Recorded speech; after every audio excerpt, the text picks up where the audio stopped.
duet Prabowo dan Gibran itu tidak dipenuhi, maka bukan tidak mungkin Pak Jokowi, Mas Gibran Raka Buming Raka akan memiliki opsi politik yang lain, yaitu untuk maju di 2029 sekalipun harus berhadapan dan head to head dengan Pak Prabowo Subianto. Mengingat per hari ini usulan soal Gibran sebagai calon wakil presiden untuk Pak Prabowo di 2029 yang kedua kalinya belum mendapatkan respon, dan tentu saja dikalkulasi oleh Pak Jokowi soal kemungkinannya Gibran yang kedua kalinya menjadi calon wakil presiden bagi Prabowo Subianto. Mungkin soal kemungkinannya semakin minim, tidak semakin terbuka, maka hal-hal itulah yang kemudian dipersepsikan oleh publik di panggung belakangnya, bukan tidak.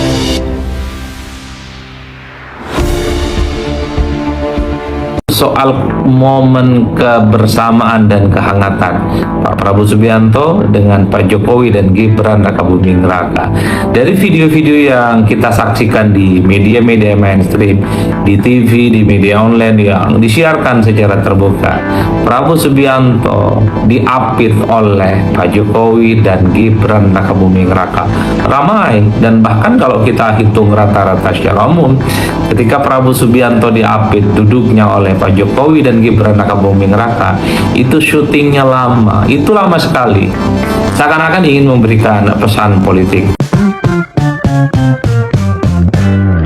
Bismillahirrahmanirrahim. Assalamualaikum warahmatullahi wabarakatuh. Hari ini adalah hari Senin, tanggal 17 Agustus tahun 2026, bertepatan dengan Hari Kemerdekaan Indonesia yang ke-81, Dirgahayu Indonesia yang ke-81. Semoga Indonesia semakin jaya, Indonesia semakin mantap dan semakin hebat. Tentu saja harapan terbesarnya, semoga di masa-masa yang akan datang Indonesia semakin mampu memberikan rasa adil dan memberikan kesejahteraan kepada seluruh rakyat Indonesia. Baru saja saya selesai ikut upacara bendera, dan Bapak Ibu semua, saya sejak lama selalu ikut upacara bendera di berbagai tempat kalau ada undangan, dan bahkan dimanapun, mau di sekolah ataupun di kampus, sepanjang itu adalah peringatan Hari Kemerdekaan Indonesia 17 Agustus, insya Allah saya hadir. Bagi saya cukup sederhana, adalah ingin merasakan bagaimana suasana kebatinan memperingati Hari Kemerdekaan, karena apapun judulnya, kemerdekaan itu adalah sesuatu yang sangat istimewa bagi bangsa dan negara kita, sesuatu yang mestinya kita syukuri, karena bukan perkara gampang untuk mendapatkan sebuah kemerdekaan yang disebut dengan kemerdekaan Indonesia. Para founding father kita, para pendahulu kita tentu sudah dengan susah payah mempertahankan supaya Indonesia itu menjadi bangsa yang merdeka, tentu melawan kolonialisme dan penjajahan.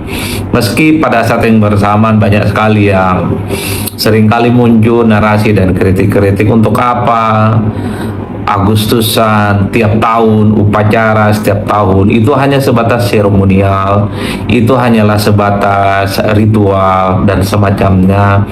Tapi dari lubuk hati yang paling dalam, terlepas dari apapun kritik itu, saya selalu menikmati bagaimana suasana kebatinan, suasana merayakan kemerdekaan itu tentu adalah sesuatu yang sangat spesial. Sekalipun ada kritik, ada panjang kali lebar, tapi saya selalu memaknai bahwa kemerdekaan harus disambut dengan gegap gempita, dengan meriah, dan tentu saja dengan mengikuti segala aneka lomba. Dan tentu saja setelah saya bikin YouTube ini, saya ingin mengikuti sejumlah turnamen-turnamen yang diadakan oleh warga sekitar. Ada volley, ada futsal, main bulu tangkis, kemudian seperti biasa, misalnya kelereng gitu ya, kemudian tarik tambang, gebuk bantal, dan seterusnya. Saya kira itu adalah bagian dari bagaimana kita juga mengekspresikan bagaimana di bulan Agustus ini adalah hari kemerdekaan yang saya kira memang harus disambut dengan gegap gempita. Itu yang pertama. Yang kedua, bukan itu yang sebenarnya ingin saya katakan dalam konteks video kali ini. Saya ingin bicara tentang satu momen yang menurut saya menjadi pembicaraan yang cukup luar biasa hari ini. Di Hari Kemerdekaan Indonesia 17 Agustus tahun 2026, bertepatan dengan 81 tahun Republik Indonesia. yaitu soal momen kebersamaan dan kehangatan Pak Prabowo Subianto dengan Pak Jokowi dan Gibran Rakabuming Raka. Dari video-video yang kita saksikan di media-media mainstream, di TV, di media online yang disiarkan secara terbuka, Prabowo Subianto diapit oleh Pak Jokowi dan Gibran Rakabuming Raka. Ramai, dan bahkan kalau kita hitung rata-rata secara umum, ketika Prabowo Subianto diapit duduknya oleh Pak Jokowi dan Gibran Rakabuming Raka, itu syutingnya lama, itu lama sekali, seakan-akan ingin memberikan pesan politik. Wajar kalau kemudian pembicaraan soal duduknya Pak Prabowo Subianto yang diapit oleh Gibran Rakabuming Raka, Wakil Presiden Republik Indonesia, dengan Pak Jokowi, itu menjadi spotlight dan tentu saja menjadi konsumsi pemberitaan hingga saat ini yang tidak berkesudahan. Tentu banyak sekali tafsir-tafsir yang bermunculan, tentu banyak sekali analisa-analisa yang bermunculan. Saya kebetulan tadi ditanyakan oleh sejumlah kawan-kawan media, kurang lebihnya jawaban saya ketika ditanya soal apa yang kemudian bisa dimaknai ketika Prabowo Subianto hari ini tanggal 17 Agustus 2026 dalam memperingati Hari Kemerdekaan Indonesia yang ke-81, duduknya diapit oleh Gibran Rakabuming Raka dan diapit oleh Pak Jokowi. Pertama, tentu ini adalah semacam chemistry politik yang tidak bisa dibantah. Kan tidak mungkin kalau tidak ada chemistry antara tokoh-tokoh ini bisa saling duduk satu sama yang lain, dan kemudian sangat kelihatan sekali secara gestur politik baik Pak Prabowo Subianto, Pak Jokowi dan Gibran Rakabuming Raka itu kan sangat kelihatan happy dan kemudian menunjukkan bagaimana kehangatan hubungan antara ketiganya. Itu adalah sesuatu yang tidak bisa dibantah. Dalam segi teori komunikasi politik, kalau suasananya tidak happy, kalau tidak ada chemistry, pasti bukan hanya suasananya yang tidak nyaman, juga pastinya tidak akan hadir dalam acara-acara kenegaraan seperti peringatan 17 Agustus ini. Jadi memang secara explicitly ini adalah semakin menegaskan bagaimana hubungan politik antara Prabowo Subianto dengan Pak Jokowi baik-baik saja, antara Pak Prabowo Subianto dengan Gibran Rakabuming Raka juga baik-baik saja. Tidak seperti yang dispekulasikan oleh publik belakangan ini bahwa hubungan Pak Jokowi dengan Pak Prabowo tidak baik-baik saja, mengingat sejumlah peristiwa politik. Pernah sewaktu-waktu dalam rapat kabinet misalnya, posisi duduk Gibran sebagai wakil presiden itu kan bukan di sampingnya Pak Prabowo Subianto, tapi duduknya itu misalnya dia kemudian Wapres itu duduknya misalnya disejajarkan dengan posisi Menko yang lainnya. Oleh karena itu, ketika melihat video yang beredar luas Pak Prabowo Subianto duduknya diapit oleh Gibran dan Pak Jokowi, secara komunikasi politik minimal panggung depannya, hubungan ketiga tokoh ini, ketiga sosok ini pastilah baik-baik saja, terbangun chemistry yang tidak seperti yang dispekulasikan oleh publik. Itu yang pertama.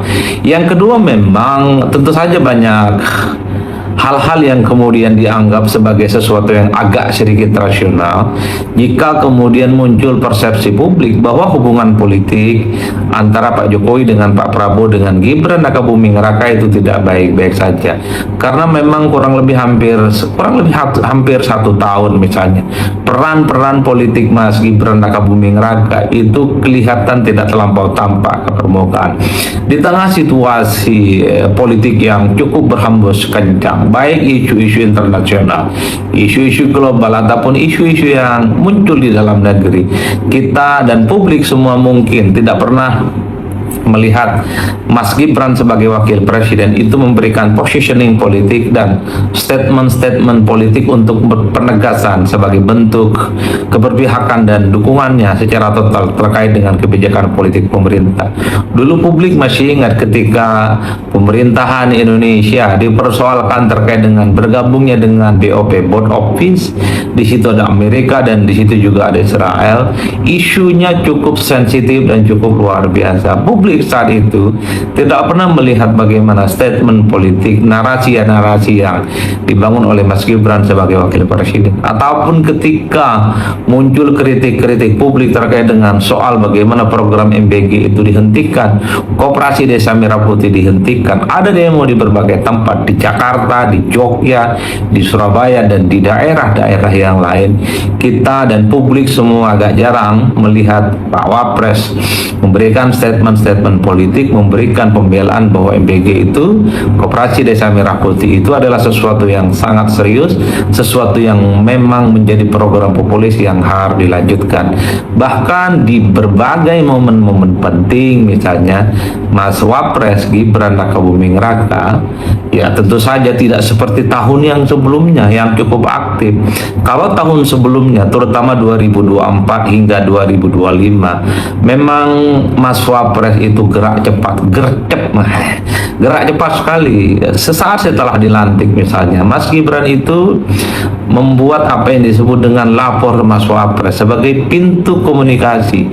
Jika ada keluhan-keluhan publik soal apapun, persoalan-persoalan yang ada di negara, ya diminta untuk menghubungi Mas Wapres, yaitu Gibran Rakabuming Raka. Tapi kan tidak lama setelah itu, kabar soal lapor Mas Wapres laya mutu wilayah yang tidak jelas, dan kemudian bagaimana nasibnya hingga saat ini juga tidak pernah dideteksi dengan baik oleh publik. Begitupun misalnya bukan hanya soal lapor Mas Wapres, tapi Gibran juga biasanya aktif memberikan statement-statement politik melalui postingan di media sosialnya soal bagaimana AI, bagaimana anak-anak muda yang dipersiapkan untuk menjadi generasi emas, bahwa AI itu adalah sebagai bagian dari kemajuan teknologi dan Indonesia tidak boleh hanya sebagai penonton, tapi harus mampu menjadikan AI itu adalah semacam inovasi yang bisa memberikan kesempatan untuk dijadikan sebagai resource supaya Indonesia itu bisa menjadi bangsa yang kompetitif.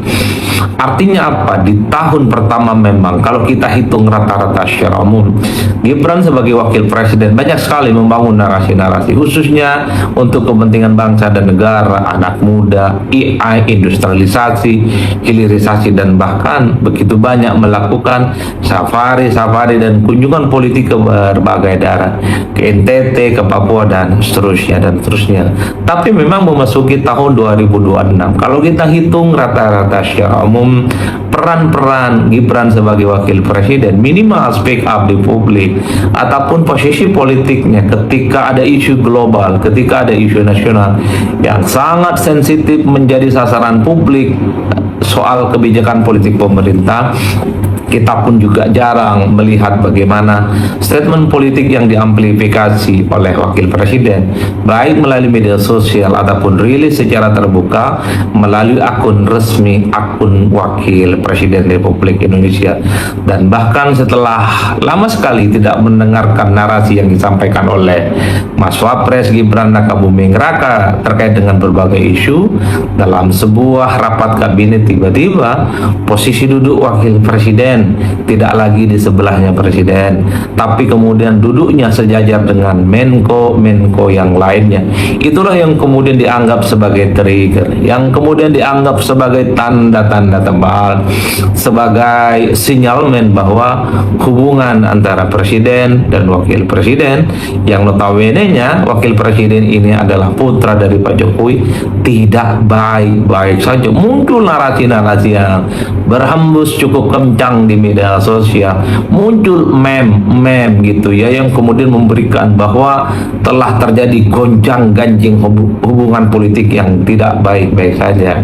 Tapi per hari ini, hari Senin tanggal 17 Agustus 2026, ketika Pak Prabowo diapit oleh Gibran dan diapit juga oleh Pak Jokowi, menegaskan satu pesan politik yang cukup nyata, bahwa hubungan politik Prabowo dengan Gibran baik-baik saja, bahwa hubungan politik Pak Prabowo dengan Pak Jokowi itu baik-baik saja, tidak seperti yang dipersepsikan publik selama ini.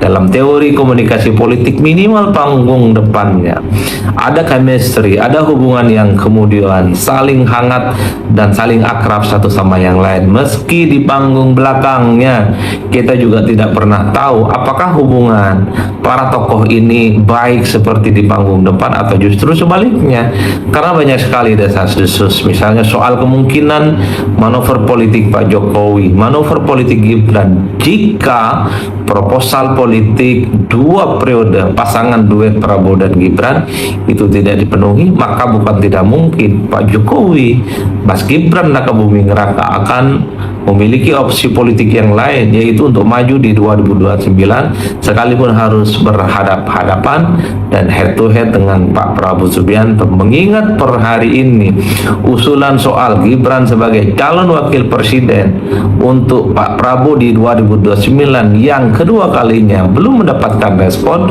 dan tentu saja dikalkulasi oleh Pak Jokowi soal kemungkinannya Gibran yang kedua kalinya menjadi calon wakil presiden bagi Prabowo Subianto. Mungkin soal kemungkinannya semakin minim, tidak semakin terbuka. Maka hal-hal itulah yang kemudian dipersepsikan oleh publik di panggung belakangnya. Bukan tidak mungkin bahwa Pak Jokowi sebenarnya menyiapkan begitu banyak strategi-strategi politik andai Gibran tidak lagi bersama dengan Pak Prabowo Subianto di Pilpres 2029. Apa soal plan B-nya itu? Ya adalah soal kemungkinan Gibran maju sekalipun harus berhadapan-hadapan dengan Pak Prabowo Subianto.